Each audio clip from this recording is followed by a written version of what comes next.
Hi there everyone, Rob here with today's Western Pacific weather update. It's currently the morning of the 3rd of May 2012 and I'm starting this update off a little bit differently today because I want to show you the surface analysis, and what really does stand out here is this area of low pressure moving over Japan now with that extending front all the way down there towards southeastern China. Now this is really starting to display the beginning of the rainy season here, or the Mayu/Bayou season, with that high pressure off towards the north and a high towards the south. But this one over Japan right now, this low pressure area that is, bringing some very heavy rain. In some areas here along the eastern coast, you have seen upwards of 500 millimeters of rainfall in just the past 24 hours. Now going into the next of 24 hours, an additional 200 could be seen here in some places into the Kanto Plains. But not only that, but the threat of flooding and landslides does persist out here. Now you see these areas in the darker greens, even the yellows and the reds, well, those where the heaviest amounts of rains are occurring,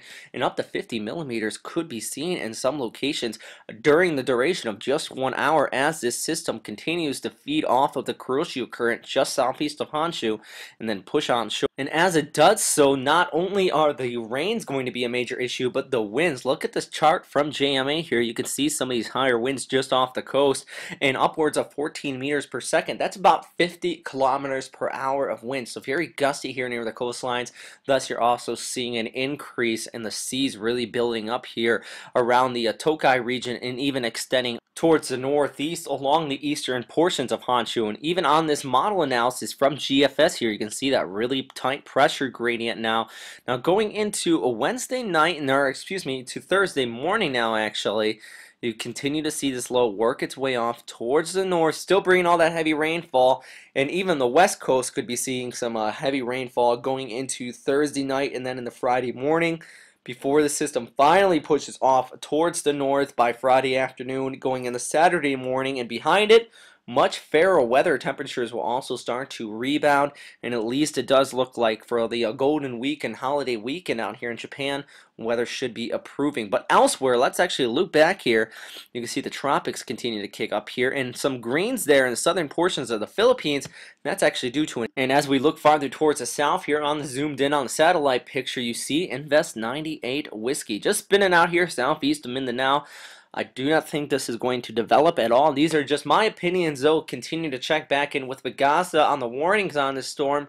But at this time, though, it does look like it's going to be continued to be sheared off. It does lack Coriolis force at is well south of 10 degrees north. That is usually the thumb rule. One thing it does have going for it, though, is exceptionally warm sea surface temperatures out here. But if we do look quickly at the streamline analysis, you can see that weak flow pushing towards the west. Thus, that's where the system will likely go. I wouldn't even go as far as calling it a system, more or less a region of unorganized thunderstorms. So likely going to drift off towards the west here.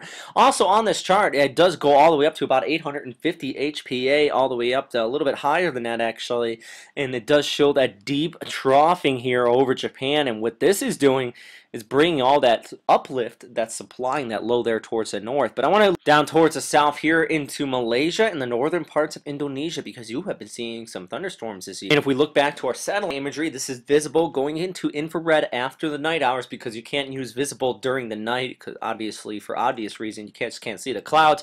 You do see these clouds blowing up here, and really lots of high cloud tops over Malaysia around Kuala Lumpur as well, and this has resulted in some flooding actually. And do go to the website here at westernpacificweather.com, because we have several photos and a full update from Francis on these floods out here, and it does look like upwards of 130 millimeters fell in the course of just the day here down in Kuala Lumpur. And even the smart tunnel that was built to divert floodwaters, sometimes its main use is for traffic, that actually had to be closed off, and the floodwaters had to flow through it today, and that doesn't happen all so often. So it does show the strength of these storms that sometimes can occur down across the Malaysian peninsula and even off towards Sumatra, and these are mainly just along the intertropical convergence zone and amplified by afternoon heating. But that is all for right now, everybody. Thanks again for watching here at westernpacificweather.com. I know that there's a lot of information crammed in the course of 5 minutes, so if you have any further questions, comments, or suggestions, as always, please post them in the comment box below, and stay safe out there, everybody.